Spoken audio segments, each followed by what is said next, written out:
This channel does not promote any violent, harmful, or illegal activities. All content provided by this channel is meant for an educational purpose only. আসি পরে খবরে আরজিকর কাণ্ডের প্রতিবাদ করা এবার চাকরি গেল রানাঘাটের দুই পুরকর্মীর সাফাই কর্মীদের বরখাস্ত করায় এলাকার পরিষেবা না মেলার অভিযোগ বাসিন্দাদের জঞ্জাল মুক্ত করতে অবশেষে কোদাল হাতে নেমে পড়লেন খোদ কাউন্সিলর আরজিকর কাণ্ডের প্রতিবাদে মিছিলে হেঁটেছিলেন ওই দুই সাফাই কর্মী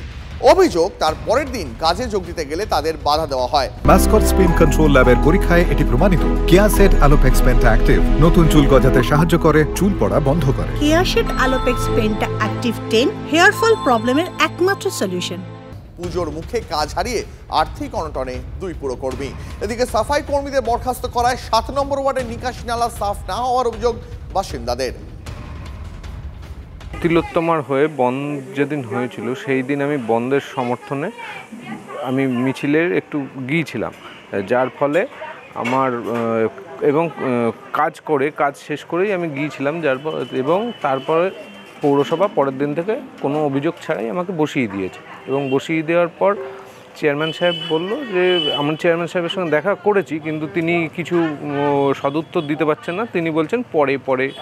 পরে কথা হবে এখন কোনো কথা হবে না তিলোত্তমার বিচারের দাবিতে সেই বন্ধের দিনে আমি আমার যে কাজ ছিল সকাল 7টা থেকে 11টা পর্যন্ত সেই কাজ আমি কমপ্লিট করার পরে সেই বিচারের দাবিতে আমি ওই মিছিলে পা মিলিয়েছিলাম তো তার পরের দিনই হঠাৎ আমি অফিস যাই আমার কাজের জন্য এবং গিয়ে জানতে পারি আমাকে বলা হয় যে তোমাদের আর খাতায় সই করতে হবে না এবং কাজও করতে হবে না কারণ তোমাদেরকে কাজ থেকে বসিয়ে দেওয়া হয়েছে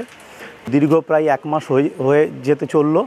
তো পুজোর আগে এরকমভাবে কাজটা করতাম সেখান থেকে কাজটা বসিয়ে দেওয়াতে খুবই অসুবিধার মধ্যে রয়েছি সংসার নিয়ে বাচ্চা নিয়ে তো তৃণমূল না করলে ওখানে পৌরসভায় কাজ করা যাবে না অদ্ভুত একটা চেয়ারম্যান সাহেবের একটা বিষয় আমি দেখছি বিজেপি করার অপরাধে আপনি যে দুজনকে সরালেন তার অল্টারনেটিভ কাউকে দিতে কারণ 7 নম্বর ওয়ার্ডের নিকাশি ব্যবস্থা বেহাল অবস্থা খুব খারাপ এখানে জঞ্জাল পরিষ্কার হচ্ছে না আপনি অল্টারনেটিভ দিন সেই অল্টারনেটিভও আমি আজ পর্যন্ত পাইনি তাই বাধ্য হয়ে 7 নম্বর ওয়ার্ডের এলাকাবাসী সবাইকে নিয়ে আজকে আমি নিকাশি ব্যবস্থা ড্রেন পরিষ্কার করতে নেমে পড়েছি কনজারভেশন ডিপার্টমেন্টে একটা ওয়ার্ড এসে সুপারভাইজার কিন্তু এখানে এসে সে হাজিরা দিয়ে কাজে চলে যায় সে কাজ করে না তার নামে দীর্ঘদিন ধরে অভিযোগ সেই ডিপার্টমেন্টাল অভিযোগ আমাদের কাছে এসছে সেই অভিযোগ 5ই আগস্টে আমার কাছেই রয়েছে এটা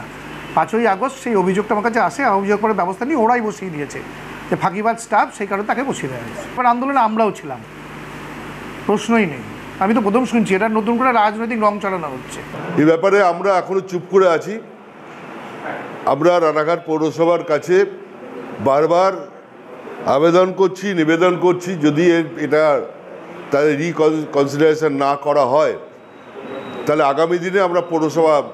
কীভাবে চলে সেটাকেও আমরা দেখে নেবো পৌরসভা বন্ধ করে দেওয়ার জায়গায় আমরা যাচ্ছি যে ড্রেনগুলো আছে সেই ড্রেনগুলো যতদিন অন্তর পরিষ্কার হয় তার থেকে আরও তাড়াতাড়ি পরিষ্কার হলে বা অন্তত মাসে 3 বার যদি পরিষ্কার হয় তাহলে পরিবেশটা আরও সুন্দর হয়